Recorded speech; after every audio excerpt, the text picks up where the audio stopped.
Hey y'all, what's up? JamiThatsMe here. Welcome back to a quick chat. And on this quick chat, I have to talk about this Megan Thee Stallion and this Tory Lanez case and everything that is going on. We have to definitely get into some things. I do have an article here from People where they kind of outline some of the details and things that took place over in that courtroom. Okay, now there is someone by the name of Milagro Grams. I believe that her page is called like Mob Radio or something like that. But she has been on it, in my opinion, as far as collecting information from the actual courtroom, word for word, and all of this, and bringing it back to the people. Okay, I do understand and I do kind of feel there might be a bit of biasness, just a little bit. But then could it also be that she just telling the story exactly how it is? Now, we do know that she don't really care for Miss Megan.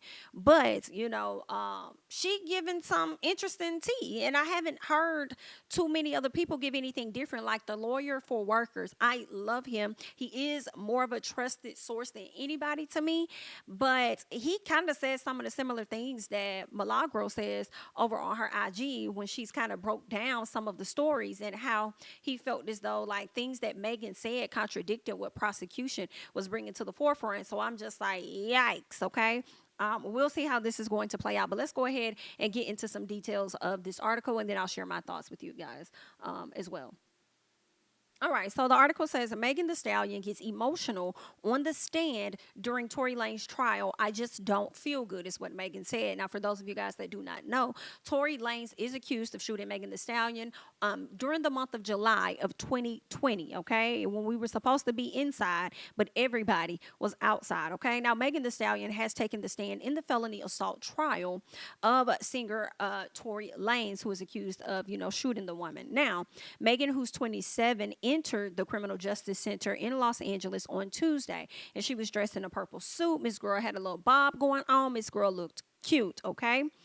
She did smile at a group of fans who had been waiting in the hallway for her. Now, understand, there was somebody on the outside that was yelling like, Megan, why you lied on that man? Megan, why you lied on that man? So as much as she had people that was cheering and supporting her, there was also some people that was down there that I guess was not in support of the girl. But yeah, let's keep going, okay? So they're saying Lanez, meanwhile, entered the building shortly after while he was holding his young son. If you ask me, I feel like that man brought his child because he really just wanted to get sympathy, honey. Like that's really the only thing I could think of. Like you seeking sympathy, the fact that you would bring that little baby into that courtroom and then allow him to hear certain things and see certain things. Because I would want to believe he went all the way into the courtroom, right?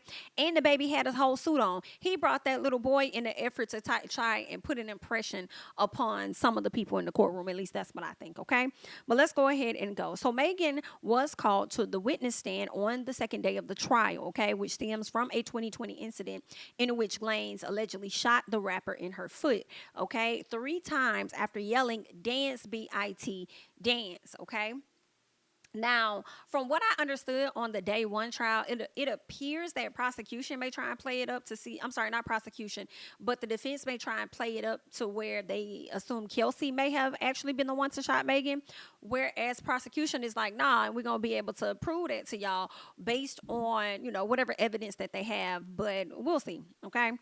All at the end of the day, the defense is trying to get Tory off by any means. But let's keep going, okay? So the pair, whom Megan has said had a friendly relationship before the incident, which is interesting because keep in mind, Megan also said that they never did anything together.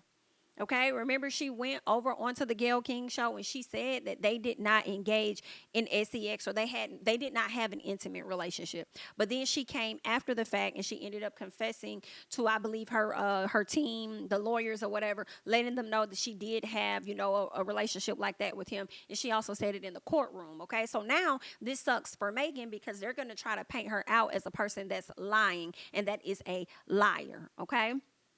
I feel like as Megan is on the stand, they're going to try to paint her out as a drunk and as a liar, if you ask me. Okay, but let's go ahead and keep going. Okay, now the pair whom Megan has said she had a intimate relationship with, she allegedly got into an argument in the car while leaving a Hollywood Hills party thrown by Kylie Jenner. Her former friend Kelsey Nicole was also in that vehicle. Now this is where I get a bit confused because how Megan answered the questions in the courtroom, from my understanding, she made it seem like she was ready to go and Tory wasn't ready to go or something like that, or And it never was a conversation about her being kicked out, because that's what we were hearing. We were hearing that Kylie felt as though Megan was doing too much and told Megan that she needed to leave. Because it's two different accounts. We're hearing the story where Megan was forced to leave with her stylist EJ because she was doing too much, and she said, oh well, I left some things at the house, I need to go back and get it. So they turned around, allowed her to go back and get it. She went and got the things, but the main thing was that she wasn't trying to leave unless Tory left. Now we're getting something different where it's like, well, Tory was the one that wanted to leave and Megan wasn't ready to go. So it's so much confusion. I just want the transcripts at this point so we really can go through and talk about some things, okay? So they're saying Megan, once she hit the stand, she started to kind of cry. Her voice was cracking. She says, I just don't feel good. She says, I can't believe I have to come up here and do this. Yeah, I mean, it sucks, but believe it. Believe it. That's what happens. Believe it. Um, yeah, I mean, I don't know what else to say. I mean, you have to come up here and defend yourself.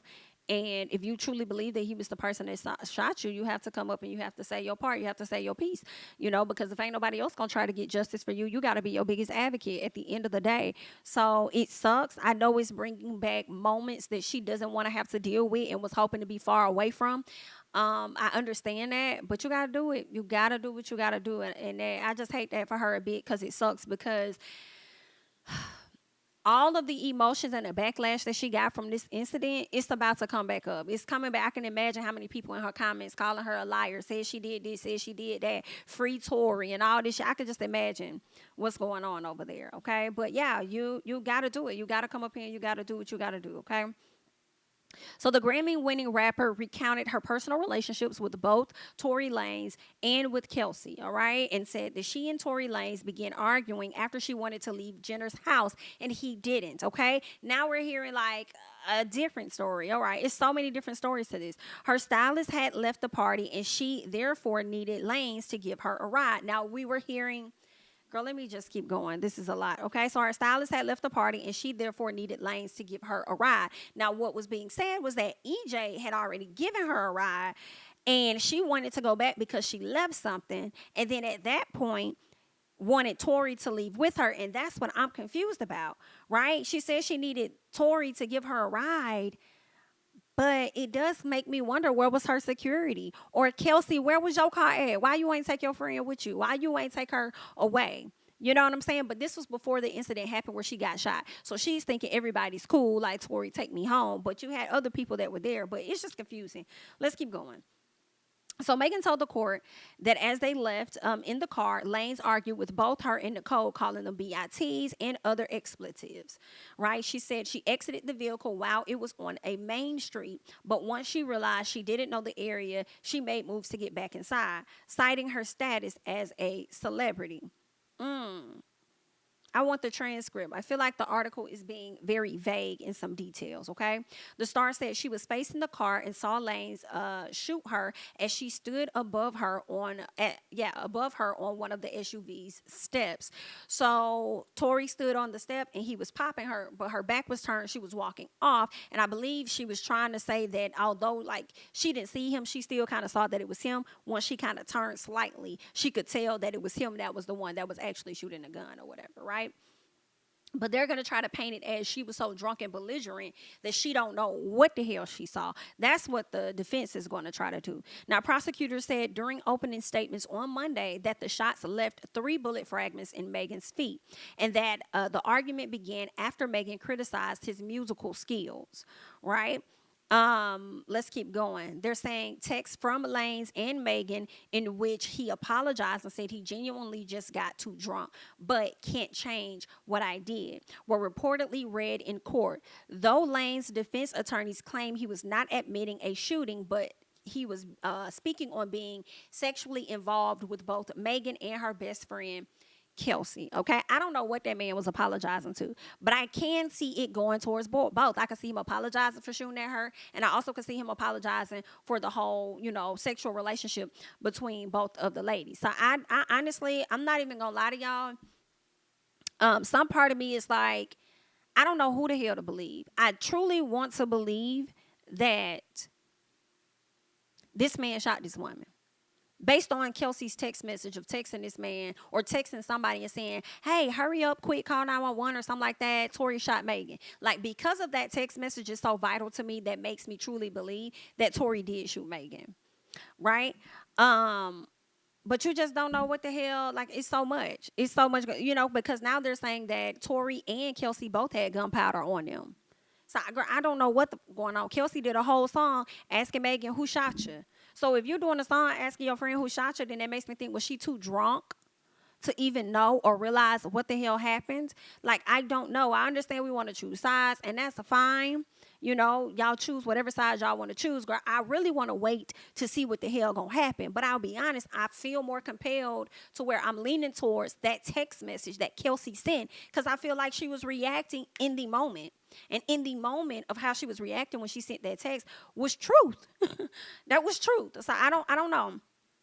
Let's see if there's any more. Texts from Lanez to Megan in which he apologized and said that he genuinely just got too drunk, but can't change what he did, were reportedly read in court, though Lanez's defense attorneys claimed he was not admitting to shooting the gun, all right? But he was admitted to being sexually involved with both of the ladies, okay? They're saying Daystar was charged in October of 2020 with felony count each of assault and a semi-automatic firearm, personal use of a firearm, and other charges, okay? Now, he got charged after Megan said, Tory shot me. When she said that, that is when they began to pursue the charges, okay? They started to break down her statement, okay? The different things that happened after, she came out and said what she said about Tory. So, I mean, I don't know how they trying to paint this woman. I do think a liar and a drunk is one of them. But also, I feel like they may be trying to break down I'm so nervous, I'm so scared, like, I don't know why I have to be here. I think they trying to break that down as though she's acting or something. You know what I'm saying? So, I don't know what the hell to make of this. They're saying in October 2022, he was ordered under house arrest and electronic monitoring. What else? With the deputy attorney arguing at the time that Lanez posed a danger to society, which I feel, girl, because he around here slapping up, punching up different people and stuff. So none of this stuff is far fetched. So it is giving danger to society. I have to be honest. Not to come within 100 feet of this young woman. They're also saying he violated his court orders by addressing Megan directly on social media previously. Okay, so we'll see. I do understand that Kelsey is supposed to be on the stand today, and we're supposed to get some details from Kelsey. But this is just a quick synopsis of what all took place, filtered with a little bit of my commentary and my thoughts on the overall situation. Again, girl, I honestly don't even know who the hell to believe. I don't. You know what I do? I believe Kelsey's text message. That's where I'm at with it. Okay, they said Kelsey's supposed to get on the stand in defense of Megan, but we'll see if that's indeed going to be true. Okay, but I just wanted to come to you guys real quick with this update regarding Megan Thee Stallion and Tory Lanez day 2 and day 1 trial. We are in day 3 where Kelsey hits the stand, and we'll see how that is going to go. Okay, you guys leave your thoughts and comments down below regarding this situation. I'm Jamie, that's me. Don't forget to like, comment, subscribe, share my videos, follow me on Instagram and Twitter, join my Patreon, and I will catch you guys in the next one. Bye-bye.